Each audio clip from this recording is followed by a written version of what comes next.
He's been around for quite a while. He's a very funny guy. So again, let's give it up for Aaron. Yeah!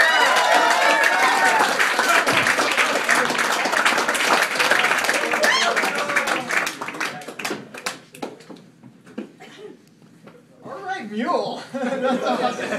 I just seriously that dude just off the street. It's really cold outside. You want to introduce me? No, you have to. Go back. Go back.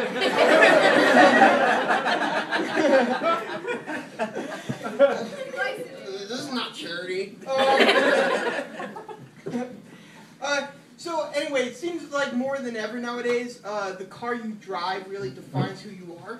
So if you drive an Outback, you're outdoorsy. If you drive a Hummer, you're a douchebag. That's why when I like to drive my Prius, I like to litter. Because you don't fucking know me. You don't know a thing about me.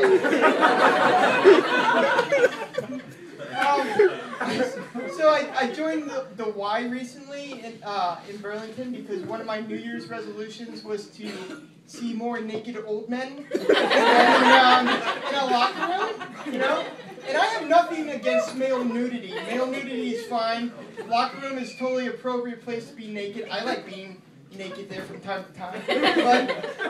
But the thing about it is, dudes over the age of 50, all they're not doing anything except being just fucking naked. That's it. They're not changing, they're not walking to or from the shower. They're just standing around like this. Just airing it out. And every now and then, you know, they'll shift.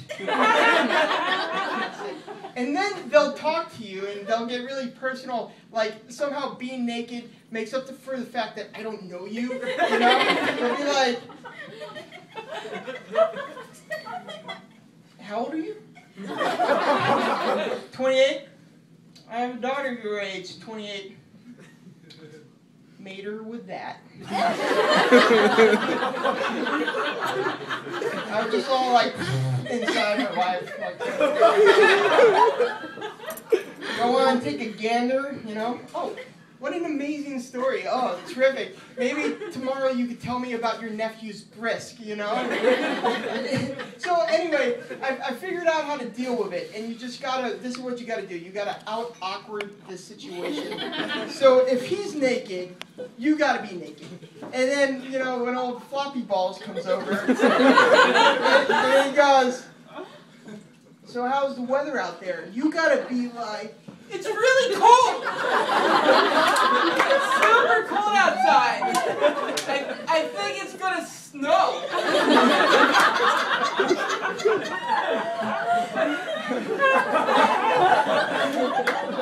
By the way, how's your daughter? Is she good? Tell her my taint says what's up.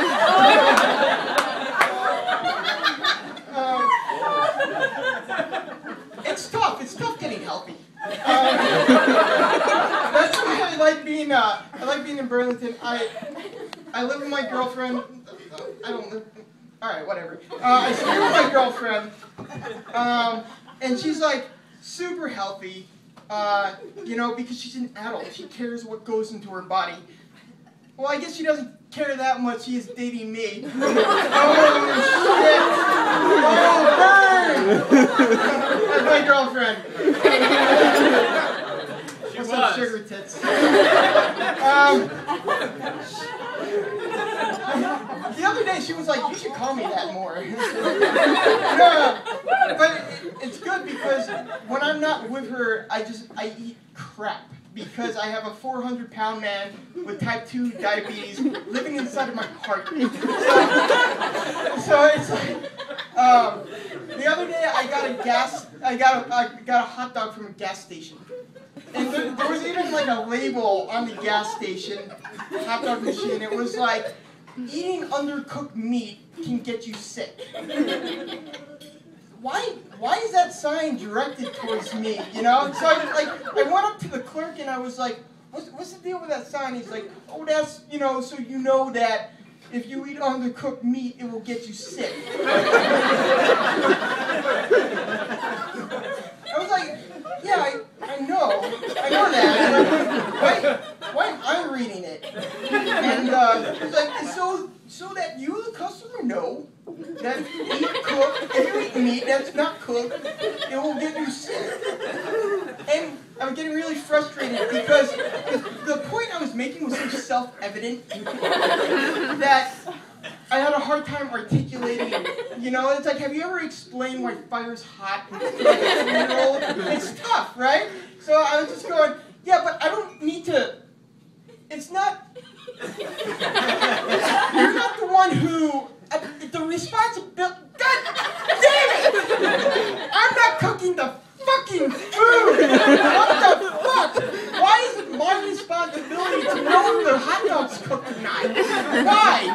Have you ever went to a restaurant and the chef comes over and he goes, here's your meal. If I had shit on my hands while I prepare my food and you eat that, you're fucked! It doesn't happen. No, but, you know, that's one advantage of having a girlfriend. You eat well. I guess. I don't know. Another thing I really like about having a girlfriend, another advantage is that, I didn't even say anything yet. Another advantage is that,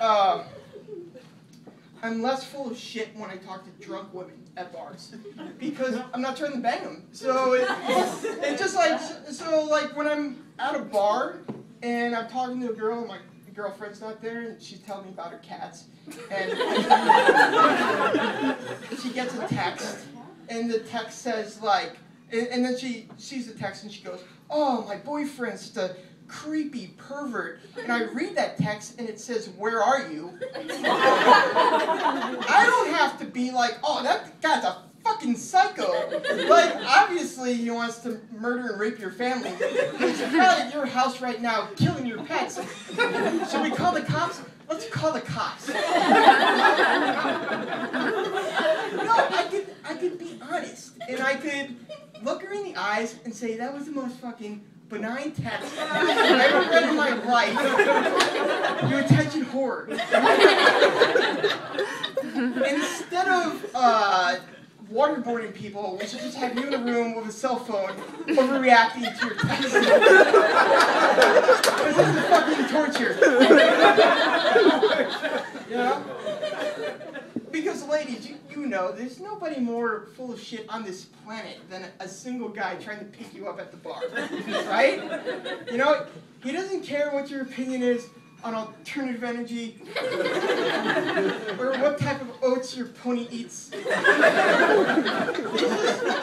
just believes in his heart that there's a certain specific combination of questions and declarative statements he can make about himself so the conversation ends with his penis somewhere near and around you.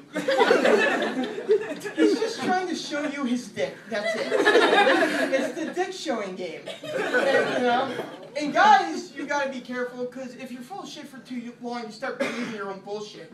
I'm pretty sure I'm in law school right now, just because I was single and full of shit for too long. You know? I was just at the bar being like, I want to be an environmental lawyer.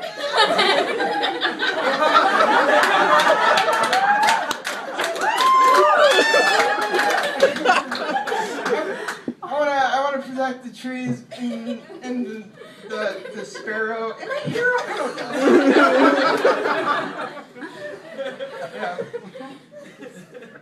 Yeah, no, thank God I have a girlfriend. It's like, because before my sex life was just like something that happened like once every 6 months. It was just a blurry, awkward thing.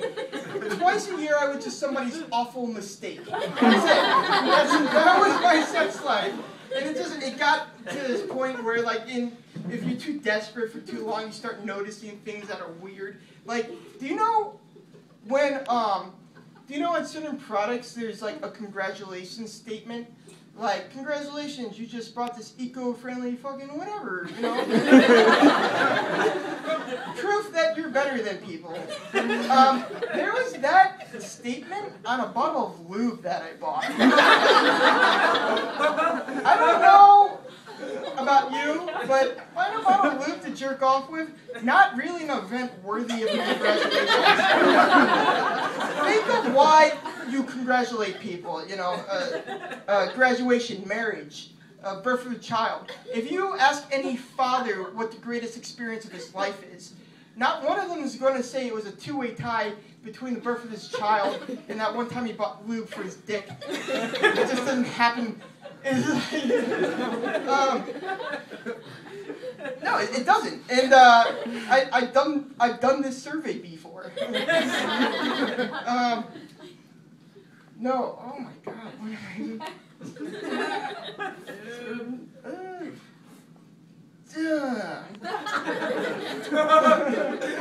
I'm doing so well. Hey, you're doing great. Spit it out. We don't belong to you. What? Who's that? Let us hear. What's my therapist doing here? Thank you for that. I appreciate that. No, and buying lube for your dick. And,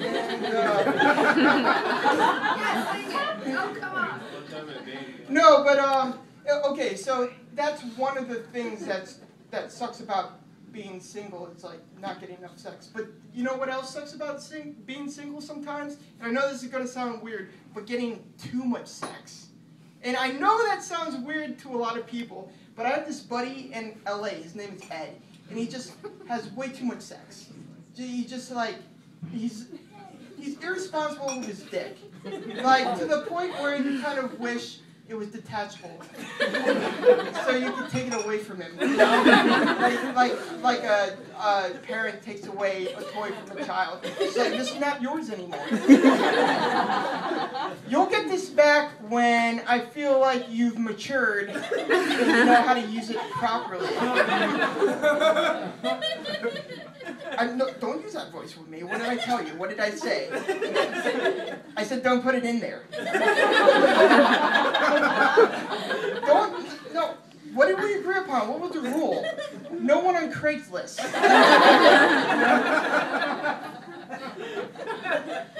He's just irresponsible, and he's into psychotic chicks, so that's kind of like, that's also a problem. Like, we'll be at a bar, and he's like, that girl over there is totally my type. I'll be like, you could tell from over here that she's batshit crazy? That's amazing. So Ed had a pregnancy scare. Yeah, over break. He handled it very well. Not his first time, which is funny. But I'm like, Ed, dude, you gotta use caution. You gotta be careful. And he goes, Aaron, I never come inside a girl unless I trust her. Or she tells me to do it. And I'm like, really? You're gonna make me do it, aren't you? You're gonna make me sit here and explain the flaws in that last statement. Let's not even think about how your second statement totally negates the first one. Let's jump right to the fact that you have a very poor concept of what trust is. I heard you use that word while describing somebody who sells you cocaine. You know? It's awful, you know? It just like, your life can't be, you just can't be high all the time and then to have like misadventures where you stick your dick into people and then hope a baby doesn't come out 9 months later. No, but like pregnancy is scary, you know? Like, have you ever has anybody ever just like dropped a load into somebody and didn't mean to do it? Has that ever happened here? All of you? Okay, here's my story. I was in college, and the condom broke. Didn't realize it, ended up finishing. You know, it was the worst couple weeks in my life. Everything turned out okay, obviously. But like when I think about that event, I go, how did I not know? How do I not know? Because it feels different, you know? Any guy will tell you that, you know? It's like, did I think that it was some type of amazing condom where halfway through fucking, it doesn't feel like it's there anymore. What a wonderful world we live in.